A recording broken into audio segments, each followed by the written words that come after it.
yau zan yi sallar dare da ku ita ma a matsayin zan yi sallama da ku kenan insha Allah ta'ala mu yi godiya ga Allah dan ni'imarsa ce da baiwarsa ba iko mu bane ba iyawan mu bace don abin da na faɗa da daidai a cikin wannan tafsiri tun daga ranar farko har ya zuwa yau ina fatan ni da ku Allah sa mu yi tarayya cikin lada don abin da na faɗa na kuskure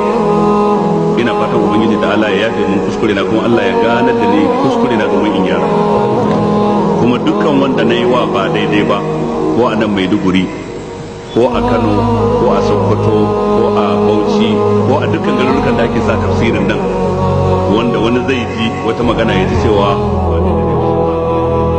to ina fatan Allah ba shi hakuri duk wanda na yi wa wani laifi ko na yi masa ba daidai ba ina fatan shi ya fi ni duk wanda yake rike a cikin zuciya yake rike da ni a cikin zuciyarsa na ba na yi masa ba daidai ba ina fatan ni kuma shi din ya yafe